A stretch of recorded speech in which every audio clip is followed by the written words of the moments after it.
왕성한 신앙에 이르기까지 믿음 세 번째 시간입니다. 믿음은 기다림이다. 약속 어음을 받은 사람은 만기일이 도래할 때까지 기다려야 한다. 한 달짜리 약속 어음을 받아놓고 그 다음 날부터 결제를 독촉하는 사람은 없다. 그러나 하나님의 약속 어음이 결제되기를 믿고 기다린다는 것은 아무것도 하지 않는 단순히 무의도식의 기다림을 의미하지 않는다. 하나님의 약속 어음을 믿는 사람들의 기다림은 그 결제일이 도래하기까지 하나님의 약속을 누리기에 합당한 사람으로 하나님에 의해 새롭게 빚어지는 특별 훈련 기간이다. 이것이 하나님께서 당신의 약속이 성취되기까지 그대를 기다리게 하시는 이유이다. 이런 관점에서 시편 66편은 참으로 귀한 깨달음을 안겨준다. 하나님이여, 주께서 우리를 시험하시되 우리를 단련하시기를 은을 단련함같이 하셨으며 시편 66편 10절. 하나님께서는 때로 은을 단련하시듯 그대를 훈련시키신다. 은장색은 은을 단련할 때 은을 완전히 녹여 불순물을 제거한다. 하나님께서는 은장색처럼 그대의 인격과 자존심을 완전히 해체시킬 때가 있다. 그대의 심령 속에 퍼져 있는 불순물을 제거해 주시기 위함이다. 우리를 끌어 그물에 걸리게 하시며 어려운 짐을 우리 허리에 메어 두셨으며 시편 66편 11절. 하나님께서는 때로는 그대를 인생 그물 속에 가두기도 하신다. 어부가 바다에 던진 그물에는 그물의 구멍보다 큰 물고기만 걸려드는 법이다.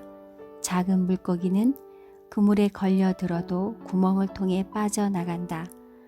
그대가 때로 인생 그물 속에 갇혀 있을 때 그 그물에서 벗어나는 길은 그대 자신을 감량하는 것밖에 없다. 그대의 허망한 욕망과 이기심, 까닭 없는 증오심, 하늘 높은 줄 모르는 교만을 버려야 한다. 그대의 영적 다이어트를 위해 인생 그물보다 더 좋은 하나님의 은혜는 없다. 하나님께서는 또 그대의 허리에 어려운 인생의 짐을 지우기도 하신다. 막노동으로 가족을 부양하는 가장이 바람을 피웠다거나 시장 바닥에서 콩나물 파는 아주머니가 탈선을 했다는 이야기는 들어보기 어렵다. 돈과 시간이 남아도는 사람이 삶의 정상 궤도를 이탈하는 법이다. 하나님께서는 그대가 한눈 팔지 않고 그대에게 주어진 소명의 삶에만 충실하게끔 이따금 그대의 허리에 어려운 인생의 짐을 지우신다. 사람들이 우리 머리를 타고 가게 하셨나이다. 우리가 불과 물을 통과하였더니 주께서 우리를 끌어내사 풍부한 곳에 들이셨나이다. 시편 66편 12절. 하나님께서는 때로 사람들이 그대의 머리를 타고 가게 하신다. 그대의 명예와 인격이 사람들에게 짓밟히게 하시는 것이다. 그때 그대가 할 수 있는 것이라고는 고개를 들어 하나님을 우러러 뵙는 것뿐이다. 인생의 불과 물을 통과하면 그대의 인생이 때로는 뜨겁고 때로는 춥기도 하다. 그러나 그 모든 과정을 거치면서 그대는 비로소 수정처럼 정결한 영혼의 소유자가 되는 것이다. 그래서 시인은 마침내 주께서 우리를 끌어내사 풍부한 곳에 들이셨나이다 라고 노래했다. 그 모든 과정을 거치고 나니 하나님의 약속 어음이 드디어 결제되었다는 것이다. 그 모든 과정을 거치면서 약속 어음의 내용을 누릴 만한 사람이 되었기 때문이다.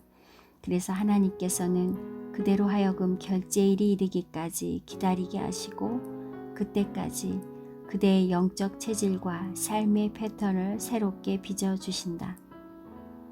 이 묵시는 정한 때가 있나니 그 종말이 속히 이르겠고 결코 거짓되지 아니하리라. 비록 더딜지라도 기다리라. 지태되지 않고 반드시 응하리라. 하박국 2장 3절. 하나님의 약속 어음은 때가 이르면 반드시 결제된다. 그래서 믿음은 기다림이요, 그 기다림은 소망과 설렘의 기다림이다. 믿음은 자기 성장이자 자기 확장이다. 그대가 하나님의 약속 어음을 믿고 기다리는 가운데 하나님에 의해 새롭게 빚어져 가면 그대의 믿음은 영적인 자기 성장과 자기 확장을 수반하게 된다. 내가 어렸을 때에는 말하는 것이 어린아이 같고 깨닫는 것이 어린아이와 같고 생각하는 것이 어린아이와 같다가 장성한 사람이 되어서는 어린아이의 일을 버렸노라. 고린도전서 13장 11절. 성장한다는 것, 자기 확장을 이루어 간다는 것은 버리는 것이다. 어린아이의 것을 버리고 어제의 것을 버리는 것이다.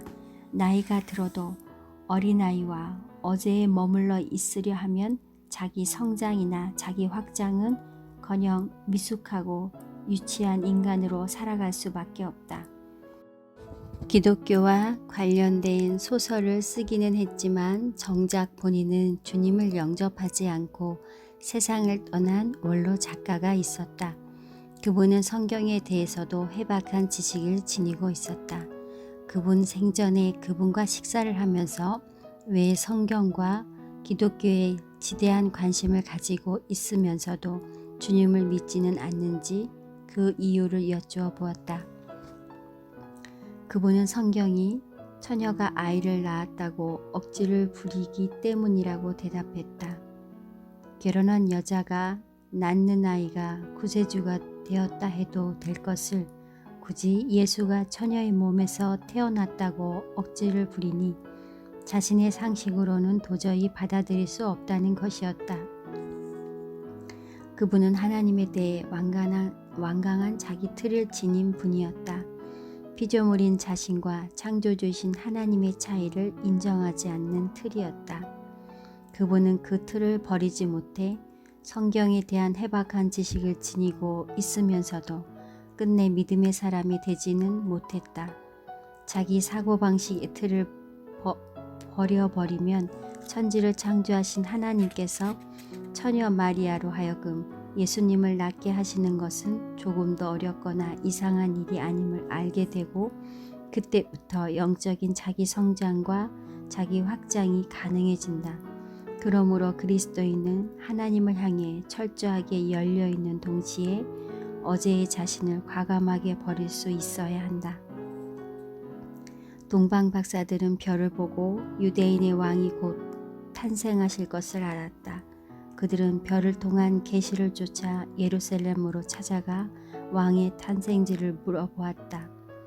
헤롯 대왕이 그 말을 듣고 대제사장과 서기관들에게 확인케 한 결과 베들레헴일 것이라고 했다.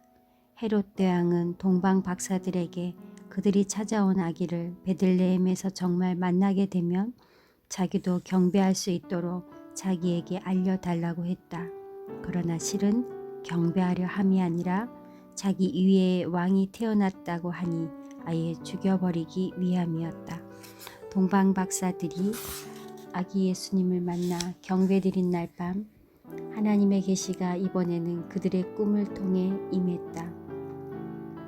헤롯 대왕에게 돌아가지 말고 그냥 귀국하라는 계시였다. 그들은 별을 통한 계시를 쫓아 동방에서부터 베들레헴의 외양간까지 찾아간 사람들이었다. 그렇지만 그들은 별을 통한 계시만 하나님의 계시라고 단정하는 자기 틀에 갇힌 사람들이 아니었다. 그들은 하나님의 계시가 그들의 꿈을 통해서도 임할 수 있음을 믿었다. 그들은 하나님에 대해 철저하게 열려 있었고 또 어제의 자신을 버릴 줄 아는 사람들이었기에 계속 하나님의 뜻을 바르게 쫓을 수 있었다. 이를테면 그들은 영적인 자기 성장과 자기 확장을 이루어가는 사람들이었다. 그리스도인들 가운데 나는 별을 통해서만 하나님과 소통한다거나 나는 꿈을 통해서만 하나님의 뜻을 분별한다는 식의 자기 틀에 갇힌 사람들이 의외로 많다. 믿음이 영적인 자기 성장이자 자기 확장임을 알지 못하기 때문이다. 우리의 삶은 태어나서 죽을 때까지 사람들과의 관계 속에서 이루어진다. 중요한 사실은 하나님께서는 우리에게 배우자든지 자식이든 동료든 세팅이 끝난 완제품 보석을 주시지 않는다는 점이다. 하나님께서는 언제나 원석을 주신다. 그러므로 그 원석의 가치를 알기 위해서는 그 원석을 주신 하나님과 하나님께서 주신 원석에 대해 철저하게 열려 있어야 한다. 하나님에 대해 자기 중심적 틀을 지니고 있으면 하나님께서 아무리 귀한 원석을 주셔도 끝내 그 가치를 알지 못하고 내팽개치는 어리석음을 범하게 된다. 하나님에 대한 자기 틀을 버리고 자기 성장과 자기 확장을 이루어 갈 때에만 하나님께서 자기 곁에 두신 사람이 모든 면에 걸쳐 자신과 달라도 날로 그 사람의 속사람, 즉 원석의 가치를 알아가는 가운데 서로 조화를 이루게 된다. 하나님께서는 어떤 경우에도 그대의 틀 속에 갇히시지 않는다. 그대가 자신의 틀을 버리고 하나님을 향한 자기 성장과 자기 확장을 이루어 가지 않는다면 그대는 이웃은 고사하고 하나님께서 특별히 그대 곁에 두신 그대의 가족마저 제대로 사랑할 수 없을 것이다. 믿음은 선택이다. 날마다 영적인 자기 성장과 자기 확장을 꾀하는 사람은 자기 삶의 현장에서 매 순간 바른 선택을 할 수 있다. 다음은 사도 바울의 자문자답이다.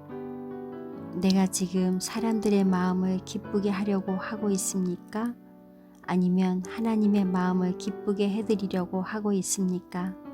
아니면 사람의 환심을 사려고 하고 있습니까? 내가 아직도 사람의 환심을 사려고 하고 있다면 나는 그리스도의 종이 아닙니다. 갈라디아서 1장 10절 새번역. 대중 전도자였던 바울은 가는 곳마다 많은 사람들을 만났다. 그들 가운데 바울을 따르는 이들도 많았지만 반대로 바울을 박해하고 제거하려는 사람들도 많았다. 바울에게는 두 가지 선택의 가능성이 있었다. 복음을 전하더라도 대중의 환심을 사는데 주안점을 두어 복음 전도로 인한 박해를 피하는 것이 첫 번째 선택의 가능성이었고, 이 세상 모든 사람들이 복음을 거부하면서 자신에게 위해를 가한다 할지라도 복음의 증인이 되어 주님으로부터 신뢰받는 주님의 종으로 살아가는 것이 두 번째 선택의 가능성이었다.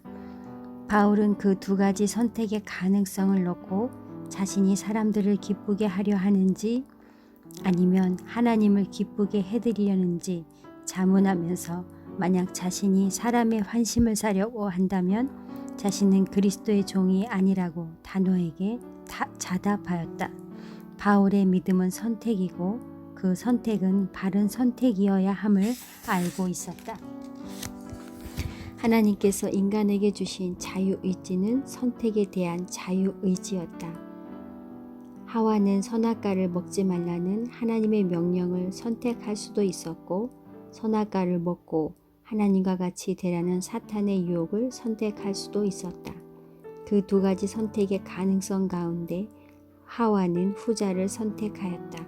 그것은 하나님의 명령을 범하는 그릇된 선택이었다. 하와는 남편 아담마저 그 그릇된 선택으로 끌어들였다. 인간의 원죄는 곧 그릇된 선택이었고 그 결과는 신락원이요 죽음이었다. 하나님께서는 당신의 독생자로 하여금 인간의 죄값을 대신 치르게 하심으로 우리에게 참 생명을 주셨다. 그렇다면 우리가 예수 그리스도 안에서 참 생명을 얻었다는 증거는 무엇으로 드러나야 하겠는가? 두말할 것도 없이 생명의 선택으로 드러나야 한다. 우리 앞에는 언제나 두 가지 길이 있다. 공동묘지에서 끝나는 죽음의 길과 영원한 하나님의 나라로 이어지는 생명의 길이다.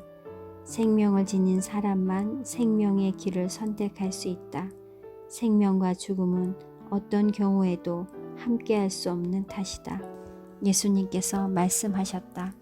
내가 곧 길이요 진리요 생명이니 나로 말미암지 않고는 아버지께로 올 자가 없느니라. 요한복음 14장 6절. 내가 곧 길이요 진리요 생명이니 나로 말미암지 않고는 아버지께로 올 자가 없느니라. 인간에게 참 생명을 주시기 위해 십자가의 제물이 되신 예수님께서 생명이시요 우리로 하여금 생명의 근원이신 하나님께 나아가게 해주시는 생명의 길이시다. 그래서 예수 그리스도 안에서 생명을 얻은 그리스도인은 바울처럼 무엇을 하든지 생명이신 주님의 말씀을, 주님의 뜻을 선택하지 않을 수 없다. 이런 관점에서 가룟 유다는 이 세상에서 가장 어리석은 인간이었다. 그는 주님의 부르심을 받아 3년 동안이나 주님의 직계 제자로 살았다. 인류 역사상 그와 같은 특별한 은총을 누린 인간은 단 12명 뿐이었다. 만약 그가 다른 11명의 제자들처럼 예수 그리스도 안에서 생명을 선택했더라면 그는 영원한 생명의 길 위에서 영원한 생명의 사도로 영원히 살아 있을 것이다. 그러나 그는 생명이신 예수 그리스도를 배신하는 대가로 은 30냥을 선택하였다. 그리고 그는 스스로 목매어 자살하는 것으로 자신의 생을 마감하였다. 그의 선택은 죽음의 선택이었던 것이다. 좁은 문으로 들어가라. 멸망으로 인도하는 문은 크고 그 길은 넓어 그리로 들어가는 자가 많고 생명으로 인도하는 문은 좁고 길이 협착하여 찾는 자가 적음이니라. 마태복음 7장 13절에서 14절 말씀. 멸망으로 인도하는 문, 가룟 유다가 선택했던 죽음으로 치닫는 문이다. 그런데 많은 사람들이 그 죽음의 길을 그릇 선택한다. 하와에게 그랬듯이 그 길이 먹음직도 하고 보암직도 하고 지혜롭게 할 만큼 탐스럽기도 하기 때문이다. 몸에 좋은 약은 본래 입에 쓰지 않던가. 그대가 진정한 그리스도인이라면 그대는 당장에 쓰게 보여도 예수 그리스도의 생명을, 그분의 말씀과 뜻을 바르게 선택해야 한다. 믿음은 계산이다. 믿음은 선택이라면 바른 선택을 위한 계산은 필수적이다.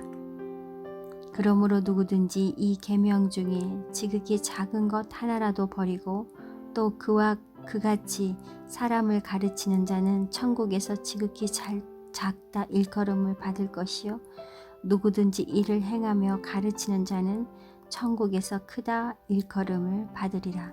마태복음 5장 19절. 하나님께서는 평등의 하나님이 아니시다. 평등은 인간의 구호다. 신구약을 통틀어 성경에는 평등이란 단어가 단 한 번도 등장하지 않는다. 하나님의 정의는 평등이 아니라 공평이요. 공평은 뿌린 대로 거두게 하시는 것이다. 그래서 하나님의 나라에는 큰 사람이 있고 작은 사람이 있다. 사도 바울처럼 참수형을 당하기까지 일평생 오직 주님만을 위해 산 사람과 우리처럼 적당히 산 사람이 천국에서 평등하다면 하나님께서는 결코 정의의 하나님이실 수 없다. 사람에게 보이려고 그들 앞에서 너희 의를 행하지 않도록 주의하라. 그리하지 아니하면 하늘에 계신 너희 아버지께 상을 받지 못하느니라. 마태복음 6장 1절. 하나님께서는 상 주시는 하나님이시다. 그러므로 우리는 늘 계산하지 않으면 안 된다. 내가 지금 선택하려는 이것이 세상에서 크기 때문인가? 아니면 하나님 나라에서 크기 때문인가? 내가 하려는 이 일이 세상 사람들의 갈채를 받을 일인가? 세상 사람들은 아무도 모르지만 하나님께서 기뻐하시는 일인가? 우리는 늘 바르게 계산할 줄 알아야 한다. 바르게 계산할 줄 아는 사람만 바르게 선택할 수 있다.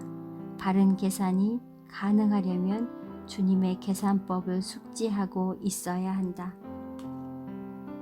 너희 중에도 그렇지 않아야 하나니 너희 중에 누구든지 크고자 하는 자는 너희를 섬기는 자가 되고 너희 중에 누구든지 으뜸이 되고자 하는 자는 너희의 종이 되어야 하리라. 마태복음 20장 26절에서 27절. 세상의 계산법은 수단과 방법을 가르지 않고 더 높아지고 더 많이 가져 보다 더 많은 사람들을 수하에 거느리는 것이다. 하지만 주님의 계산법은 전혀 다르다. 주님의 계산법에 의하면 타인을 종처럼 섬기는 사람이 으뜸이다. 타인을 섬기기 위해서는 자기를 부인하고 버리지 않으면 안 된다. 그것이 주님 앞에서 으뜸이 되는 길이다. 주님께서 더러운 죄인인 인간을 살리시기 위해 당신 자신을 십자가의 제물로 버리심으로 모든 인간 가운데 영원한 으뜸이 되셨다. 주님께서 당신의 계산법이 정확함을 십자가의 죽음과 부활을 통해 친히 증명해 보여주신 것이다. 주님의 이 역설적인 계산법을 바르게 이해하면 그대는 어떤 상황 속에서도 버릴 것과 취할 것을 바르게 분별할 수 있다. 몇 해 전 미국에서 지인들을 만나 환담을 나누던 중 한 분이 나를 가리켜 이렇게 말했다. 이 목사는 어떻게 가는 곳마다 자기가 누릴 기득권을 버리고 다니지? 이 목사는 계산도 할 줄 모르나?